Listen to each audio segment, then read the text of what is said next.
Seattle, Washington, in a highly unusual place, although not really so, because Donnie Mock here, who was one of the 3 musketeers that started the school, the very foundation of GIT was based on Don, Ron, and Joe were the 3 original instructors in the school.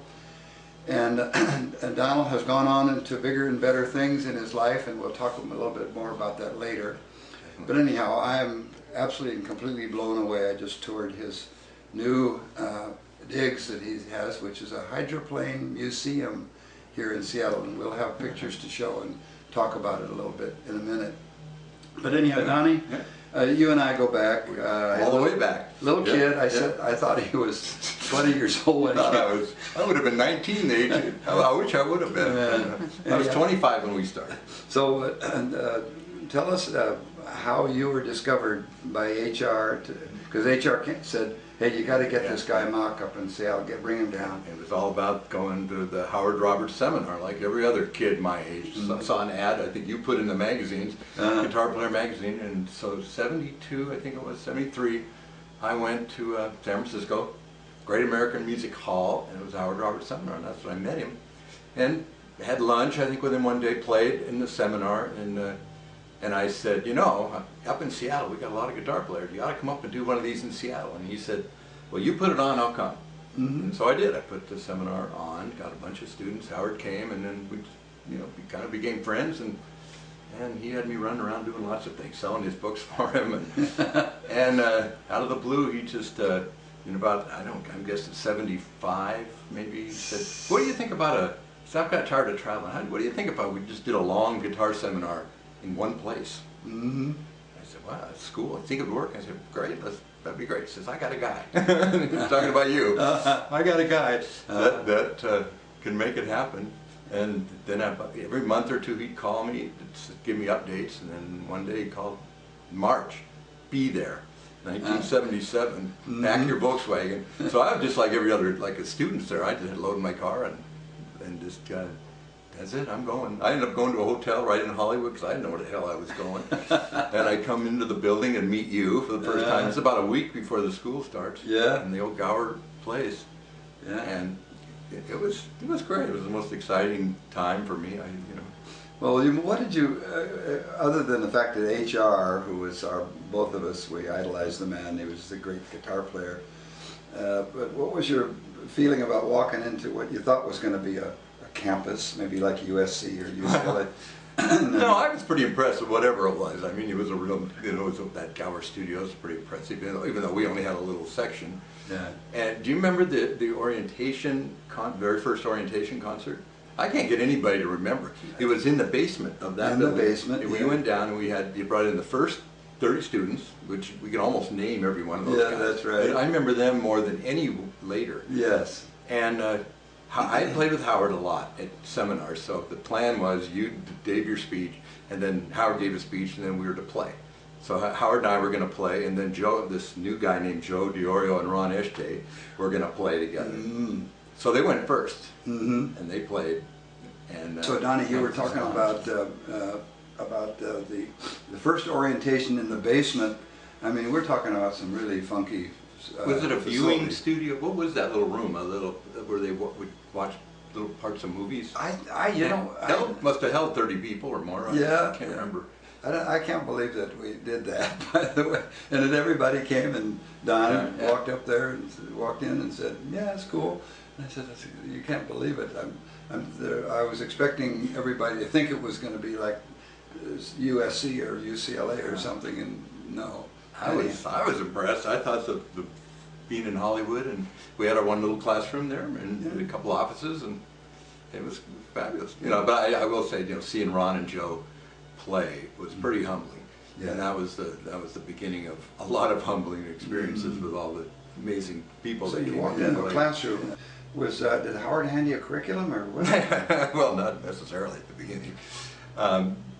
you remember we had those frantic, that first week of trying to stay about 2 weeks ahead of the students. That's, And I'll always remember our team that did the curriculum. It was, of course, Howard and Kathy Shannon. Remember Kathy? Kathy, sure. Yeah, speed typed, and she would type all those pages up. She was our secretary. And then there was a new student that was ready to go to the school, or was there, that volunteered to help. His name was Charlie Fector. Oh, Charlie Fector. Yeah. Oh. And sometimes Eric Pascal. And we'd be in there late at night, and Howard would have we'd be in your office, Howard would have his Camel cigarettes, and usually send Eric out to get a 6-pack of Heineken. Of course. And not just one Heineken. Oh, no, six-pack. it took 6 just to get up to being Howard Roberts. That's how I always remember. And then we'd burn, and we'd just we'd go through his curriculum, his seminar materials, or ideas he had, or I'd throw my stuff in, or whoever had things for that first curriculum. So, but the classrooms, it was a lot of fun, and it wasn't. Felt really easy for me because we had it so together, and everybody was so excited. It was such a new thing that you couldn't make a mistake. They had nothing to compare it to. You know? That's right. So Donnie, and during those years, especially the formative years, 80 to 90, right in there, you came up with some really fine students that came to the school that you thought had great potential. It was astounding, and it got to be, nerve-wracking. Like, who's going here now? And when I first heard guys like Frank and Bali and Scott Henderson, they were so good when they came. But they wanted to add on to their playing. And I think about, I'm really humbled when I visualize a classroom, sort of a composite of all the different years of all the people that are way more famous than I am, that are sitting out there. It is astounding. I laugh when I think of Paul Gilbert sitting there watching me talk about something, or Howard Alden. Howard Alden really struck me as a smart guy, and you knew he was gonna. Yeah. There are just so many. I mean, many. I was actually surprised that they didn't become, very famous, because there were some really good players, and I'm really proud of the fact that some of them really struggled at the beginning and even wanted to quit. You convinced them to stick around, and we needed the money. Yeah, no, we're not giving your money back. You can leave if you want. Oh, well, I better stay then. Which was a good policy, I thought. Yeah. So we had some really, amazing, talented people that wanted to be there and loved it. And it was they're the ones that really enjoyed the experience, even though they knew everything we were teaching them. It was. Well, what would you say was the most difficult thing that you dealt with there from day to day? What was the commute? Or Hollywood Freeway? Hollywood Freeway, yeah. Yeah. I enjoyed the challenge of, which a lot of people think is odd, to have a room full of 30 players that are all these different levels, and who do you aim the target at? Right. Do you want to talk to the beginning guy and who's struggling, or the really hot guy? And Howard was real good at point. He just said, shoot at number 80%, 75 to 80. That's kind of where you want to aim at. And I knew there were people that were struggling and probably were not going to make it or last, but we did everything we could. I mean, you could, But then along comes our first book.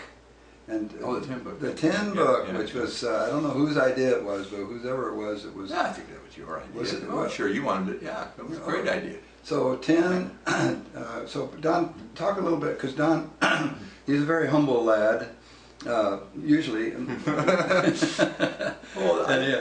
about the 10 book and the fact that how much work you did that you actually wrote that book. Well, it was a great idea for a promotional book.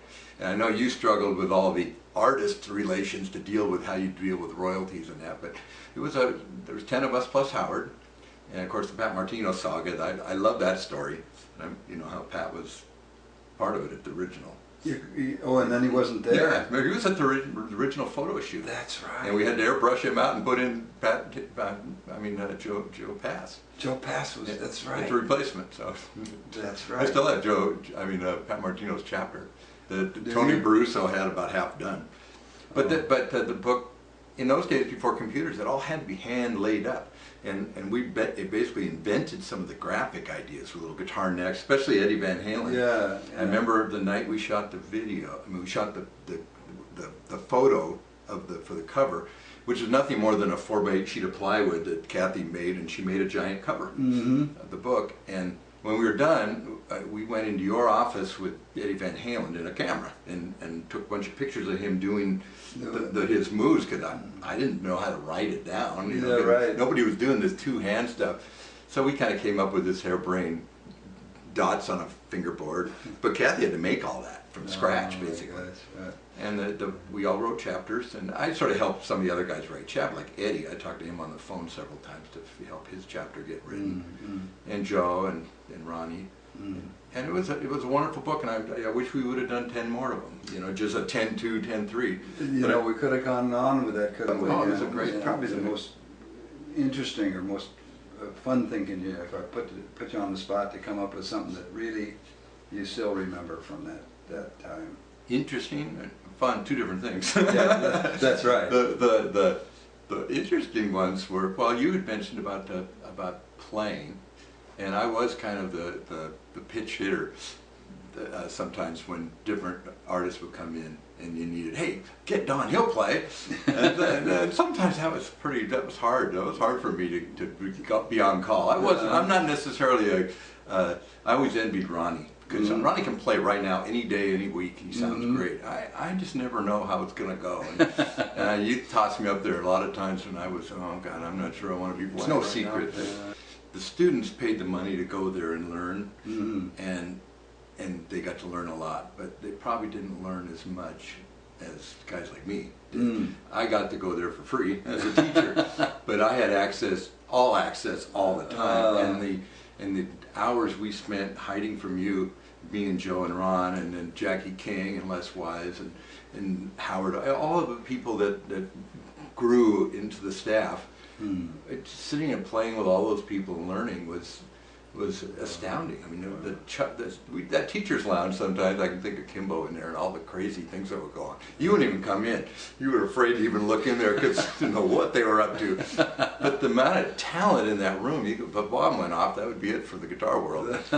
That's right. And everybody the personality. Oftentimes what cracked me up was the personalities did not fit how great of players they were. It's funny, sometimes it didn't work. Now, how about a little bit today? I just was toured. We just toured what you're doing now, and it's mind-boggling. Could you talk a little bit about that? People always wonder why I kind of keep a low profile and I'm not putting out a lot of records. And my problem is I have other interests, and I'm good at. I mean, I'm really, this boat racing thing is something I grew up with, and I'm very good at. I just got done with a 5 or 6 year guitar phase of my life. I played 5 straight years. You didn't show up. I played 5 straight years every Tuesday night in a little place in town here, and I played for 2 years every Saturday night. So I was playing and not thinking about anything else, and did some of the best playing of my life. But it ran its course, and I just needed a break. And I've always been associated with this Hydroplane and Race Boat Museum. Kids like me that grew up in Seattle, I was born in 1950, so do the math. Hydroplane racing started in 1950 in Seattle, and I grew up with, before I even played guitar, the heroes like Bill Munsey and just a list of great drivers. They were my heroes, and then the Beatles came along, and then it was the Beatles and Bill Munsey, and I was split between the two. But I went into playing guitar, of course, but hydroplane racing always stuck with me. And after we moved back from LA in the mid '80s, I was enamored with the model boats, because I built model hydroplanes. And I joined the club and started racing these 1/8 scale hydroplanes. Well, I was still teaching at the school, and I would take down photographs and things, and I showed students in the office. And there'd be students from like Germany. They'd be in my office and they go, "What's this hydro thing?" They thought it was crazy. Nobody could understand it, and I can appreciate that. And I'm sure when some of the people see this, will laugh at me like Keith Wyatt. He gets the biggest charge out of it. Oh, Don, he won't answer his phone. So now, today, the new Dunlop, as Howard used to say, this is not the new Howard, it's the old Howard. You want to hear the old Howard. Yeah. You know that story. That was a great job. I tell people that one all the time. So Donnie, now today, so you still got the guitar, but that's not your thing right now. Well, I've been splitting the difference. I had a whole nother career after MI. That really, I credit you because I learned about video. Mm. And I went on with Roger Hutchinson, and we did our REH company and did instructional videos. We did over 100 videos. Really? Of everybody. Wow. And we flew a lot of people here to Seattle to do videos. So all through the 90s, we were really busy doing videos. And that kind of just, my MI work, and that kind of just went like this. It was just easier for me to stay home, and they were paying us pretty good. And that's sort of how I phased out of the school. And then, of course, he left. And I was always had a fascination with hydroplanes. And I became involved with the Hydroplane Race Boat Museum, which has been around for, 20-some years. And they asked me, you know something about video? I said, yeah. So, well, we need documentaries about the sport. So when I first started working here, that's what I did. I ran the video department, and I did about 10 documentaries on the sport of hydroplane racing, which culminated in my best work, which is the Bill Munsey story, which is a 6.5-hour documentary about the life story of Bill Munsey, which is really the story of hydroplane racing. And it's a big story to tell, but it was a lot of work, but it was one of my great accomplishments. I did all the music. Bill Munsey was a musician. There was a kind of a lot of crossover with him. But I kept playing music, and I just kind of go through these phases where I'd be a guitar player for a couple of years, and then I kind of lit it, and then I become a hydro guy, and I just got done playing. I've had a real guitar fascination. I bought a bunch of new guitars in the last 10 years. Became a real, bought a nice arch top, and played. I'm probably the only guitar player in Seattle that was playing 2 nights a week steady in 2 different venues. Did it for 5 years, up until just last year. And this opportunity, this recent opportunity here at the museum to head up the restoration of Bill Munsey's, the boat he died in, a very famous, winningest hydroplane in history. And I just, paid my dues around here and worked on other boats, and I just, what people kind of don't understand about me is I'm a good guitar player, but I'm as good or better at building stuff. I just get it. I know how to work with the materials. I'm really good with my hands, always have been. And so this hydro thing's just I know some people think I'm crazy, especially when they see me around the power tools, because you have to kind of run the dangerous tools. Yes. Joe Diorio used to have a fit. He said, "You're not running bandsaws and stuff like that, are you?" What you see these kids coming into school now the first time. What would you tell them? How should they be approaching coming to MI today? Let's say. Well, the dilemma today for students, the technology and YouTube, and just they're just crushed with how much stuff. I think about when I learned to play, how much has gone on since the early 70s till now that's been added on to guitar playing. It's like piling on. It's becoming so huge. So the psychology of learning to play an instrument is tough. You have to learn what not to learn. It's more about that. It's not, the learning stuff's fine, but you got to be able to turn off all of this other stuff. I did. I don't know how I would do now. I think about how much access, and you can hear everybody play. You can hear anything you want at the touch of a button. I didn't have that. I had a turntable, a record, and a couple books and a magazine. That was it. And a Howard Roberts phone number. That was my big time. I never saw any of those people play, but in a way it was good, because I could isolate. I just had my little George Benson album, and I just copied it. If I had 1,000 albums or 1,000 videos, I would have crashed. I probably would be a ferry boat captain. I probably would have gone on, and I wouldn't have done it. So my advice to any new student, especially going to MI, into the shark's mouth of music education, is to find a little slice that you like and will enjoy, because you're not going to do it all. And don't worry about that kid sitting next to you. There's always going to be one better. There always is. Yeah. And it's You incredible amount of stuff you got. We've had to make everything or fabricate. Oh my gosh, yeah. Or you buy it. It's Wow. it's an ordeal. Sit down. I love it. I'm having a great time.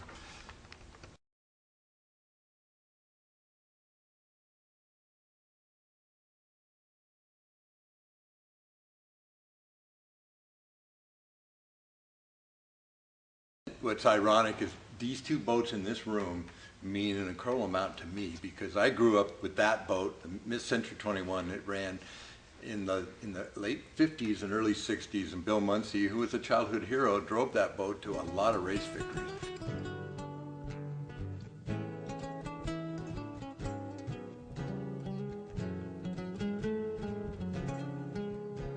And I used to carve little models of that. We tow them behind our bicycles. That was a big deal. Later on, Bill Muncie drove this boat, the Atlas Van Lines, and he had a whole second career with this boat. He won more races with this than he did with that. These two boats represent most of his 62 victories in his life. One of the winningest drivers in history.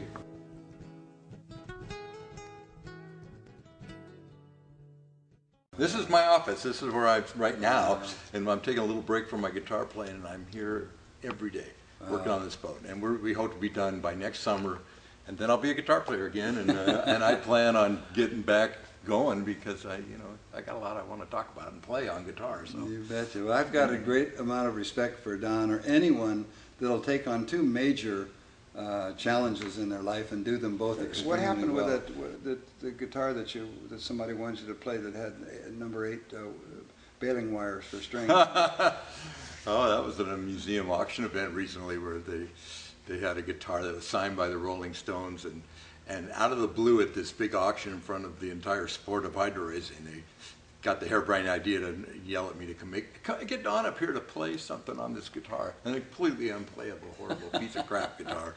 And I fell on my face. Not unlike some of the days you made me play with some of those people at the school when I'd be just eating lunch and hey Don, can you come in here and we got so-and-so coming in. Can you just play some rhythm guitar for him?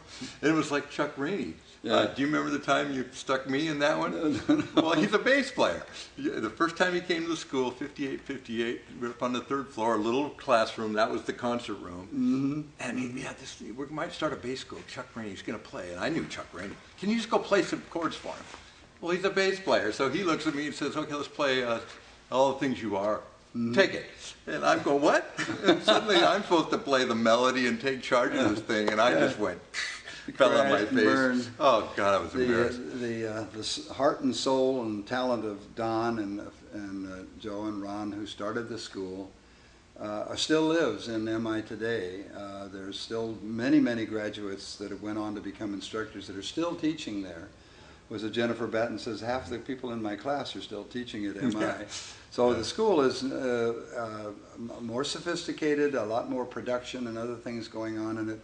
But it's still got the same old soul that the original school had, thanks to Don and people like him who instilled that in the very structure of the place that will never go away. So Donald, I think we've pretty well covered it. You heard my story. I'll go back and grab a sander and go back to work. He's got to go back. Anyhow, So anyhow, I want to thank you all for tuning in here to watch the great one here, Namaco, and all his shenanigans and great playing and everything that went on in that school. If it weren't for you, Donald, well, I appreciate it. There would be no GIT. It had to happen. You breathed the life into it. Howard wrote a curriculum, or you guys wrote it. Well, but they handed it to you, like you said. As I will have to say one more thing. The reason that Don was always asked, because he was the nicest guy. If I went to another one and say, no, hell no, I'm not playing. But Don said, well, okay, I guess I better play. And he'd jump up there. So anyhow, thank you all for listening in today. We had a grand time up here in Seattle with a great Don Mach, and look forward to seeing you at our next event, whatever that may be. Take care. God bless.